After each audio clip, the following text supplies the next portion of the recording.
당신은 집을 단순한 공간으로 여긴 적이 있는가? 벽과 지붕으로 둘러싸인 일상을 유지하는 기능적인 장소라고. 그렇다면 당신은 지금까지 단 한 번도 진짜로 귀환해 본 적이 없다. 어떤 공간은 당신의 영혼을 녹슬게 하고 또 어떤 공간은 당신의 무의식을 깨우는 공간이 있다. 당신이 매일 걷는 복도, 손을 얹는 문틀, 무심코 바라보는 창문들. 그것은 실제로 당신의 내면을 조용히 스캔하고 있다. 그러니 어째서 어떤 집에 들어가면 숨이 막히고 또 어떤 집에서는 눈물이 나는지도 모르고 살아가는가? 이 질문은 단순한 인테리어의 문제가 아니다. 우리는 집을 짓는다고 믿지만 사실은 집이 우리를 짓는다. 그 안에 머무르는 모든 감정, 억눌린 분노, 되새김질된 외로움, 마른 눈물의 진동들, 그것은 벽에 스며들고 바닥에 응고되어 마침내 살아있는 에너지 필드를 형성한다. 이 보이지 않는 필드는 당신이 아무리 외면하려 해도 결국 당신의 기운과 삶의 방향을 조용히 조작한다. 그러니 에너지가 나쁜 집이라는 말은 단지 미신이 아니다. 집이 당신보다 먼저 당신의 운명을 읽어낸다는 불편하지만 정확한 진실이다. 혹시 당신이 아무 이유 없이 지쳐 있다면 그 이유는 바로 집이 지금 당신의 에너지를 먹고 있기 때문은 하지만 아닐까? 아무도 말해주지 않는다. 집도 축복이 필요하다는 것을, 물건을 정리하고 향을 피우는 것이 전부가 아니다. 진정한 축복은 무의식에 뿌리 내린 억압을 끌어올리고 오래된 감정의 잔해를 의식의 불꽃으로 태우는 행위다. 어떤 공간은 당신을 계속 과거에 묶어두고 어떤 공간은 당신을 끊임없이 반복되는 고통으로 끌어내린다. 그런데 그 고리를 끊는 열쇠는 놀랍게도 당신이 외부로부터 찾던 것이 아니라 바로 당신의 집, 그리고 그 공간에 담긴 의식적인 축복의 의지 속에 숨어 있다. 하지만 그 진실을 알아채는 순간 대부분은 이미 너무 많은 것을 잃은 후다. 이제 묻겠다. 당신이 매일 들락거리는 그 집, 거기엔 당신의 진짜 에너지가 존재하는가?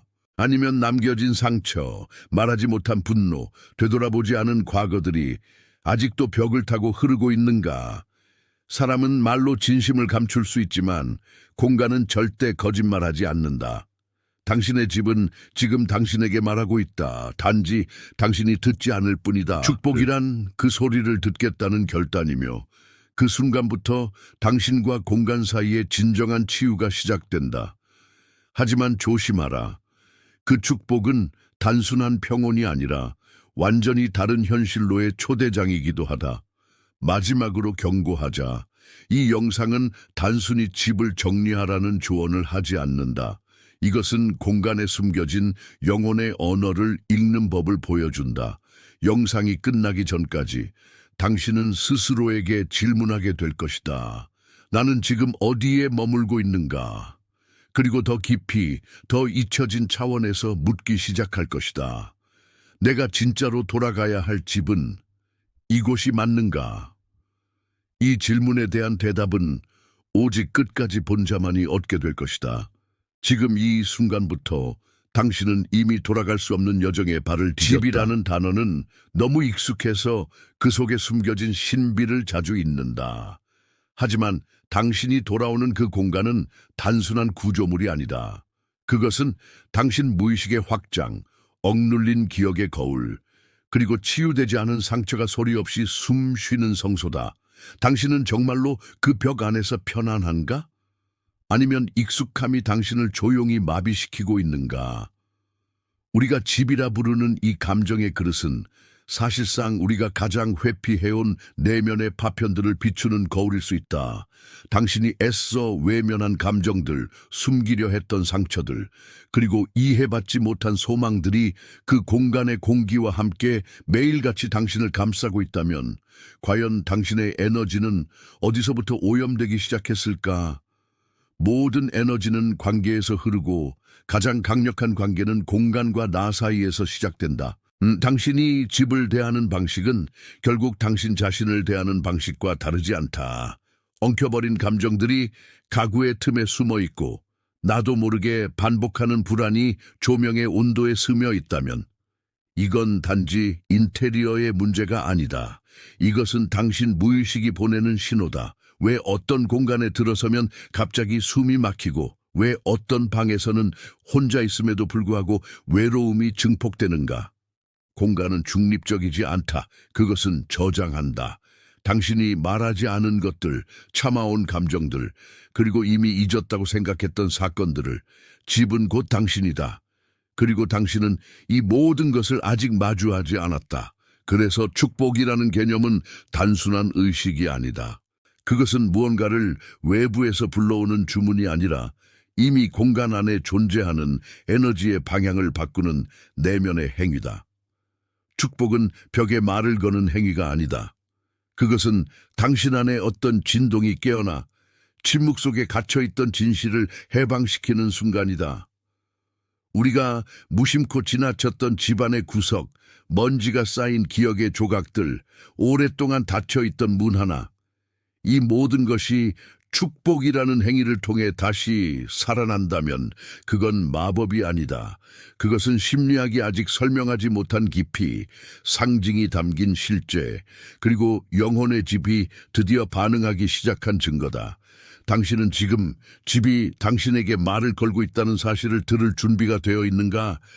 당신이 느끼는 무기력함은 삶의 조건 때문이 아니라 당신이 머무는 공간이 더 이상 당신의 에너지를 지지하지 않기 때문이다. 방 안의 침묵은 때때로 너무 무겁다. 왜일까? 그것은 단순한 정적이 아니다. 그것은 정서적 억압이 만든 진공 상태이며 당신 내면의 목소리가 더 이상 반향되지 않는 공간의 거부다. 우리는 언제부터 우리의 집을 감옥처럼 느끼기 시작했을까? 도피의 장소가 되어버린 집. 그것은 당신이 마주하고 싶지 않았던 감정들이 쌓인 결과다. 아무도 없을 때 더 외롭고 조용할수록 더 불안하다면 그건 공간의 문제가 아니라 당신 안에서 아직 말하지 않은 감정의 잔해다. 그리고 그것은 매일 당신의 에너지를 조금씩 갉아먹는다. 축복은 의식을 정화하고 그 정화는 감정의 해방으로 이어진다. 하지만 진짜 변화는 당신이 집에 다시 말을 걸기 시작할 때부터 시작된다. 여기서 말하는 축복은 종교적 형식이 아니다. 그것은 에너지의 언어이며 상징을 통해 무의식을 다시 깨우는 행위다. 왜 우리는 어떤 물건을 치울 때 눈물이 날까? 왜 향 하나를 피웠을 뿐인데 공기가 바뀐 것처럼 느껴질까? 이것이 바로 축복의 힘이다. 보이지 않는 세계가 당신에게 반응하기 시작하는 순간, 당신이 공간을 안아주면 그 공간도 당신을 안는다. 당신이 용서의 기운을 공간에 흘려보내면 그 공간은 당신을 다시 사람답게 살게 한다. 이것은 단순한 정리정돈이 아니다. 이것은 영혼의 복원이다. 기억하라. 당신이 사용하는 언어, 시선, 감정은 모두 공간에 새겨진다. 집은 매일 당신을 듣고 있고 침묵 속에서도 당신의 기분을 받아들인다. 그리고 당신이 알지 못하는 사이 그것은 당신의 무의식에 되돌려준다. 그러니 질문하라. 지금 이 공간은 나를 지지하고 있는가? 아니면 나를 묶고 있는가? 내 방의 구조는 내가 만든 감정의 구조와 얼마나 닮아 있는가? 여전히 문을 닫은 차에 숨기고 있는 마음의 공간은 어디에 있는가? 이 모든 물음은 단 하나의 진실로 수렴된다. 당신이 변화하지 않으면 공간도 절대 변화하지 않는다. 그리고 그 변화는 당신 안에서만 시작될 수 있다. 축복은 바깥에서 오는 게 아니다. 그것은 당신이 공간을 바라보는 눈빛에서 시작된다. 공간은 거울이다. 그것은 당신이 의식적으로 인식하지 못하는 감정과 기억을 반사한다. 당신이 외면한 감정은 벽의 균열에 숨어 있고 말하지 못한 상처는 닫힌 창문 뒤에 숨겨져 있다. 왜 어떤 공간에 들어가면 숨이 막히고 다른 공간에서는 이유 없이 눈물이 나는가? 그것은 공간이 기억하고 있기 때문이다. 당신이 잊었다고 생각한 것들, 억눌렀던 고통, 견디기 위해 감췄던 감정들, 그것들이 여전히 그 자리에 있다. 공간은 잊지 않는다. 당신이 더 이상 감당할 수 없어 떠나버린 감정조차도 공간은 조용히 껴안고 있었다. 그리고 지금 그것이 당신에게 말 걸기 시작한 것이다. 그러니 당신이 공간을 바꾼다는 것은 사실 당신 자신을 마주하는 행위다. 천을 걷어내는 것은 단순한 청소가 아니라 내면의 베일을 벗기는 작업이다. 향을 피우는 것은 공기를 바꾸는 것이 아니라 감정을 환기하는 일이다. 물건을 치우는 것은 삶의 우선순위를 재정렬하는 상징적 행위이며 오래된 상자를 여는 것은 잊혀진 기억을 다시 품는 의식이다. 모든 행동이 상징이고 모든 상징은 무의식을 자극한다. 이것이 바로 축복의 힘이다. 외부를 통해 내부를 움직이는 가장 고요하고도 강력한 방식.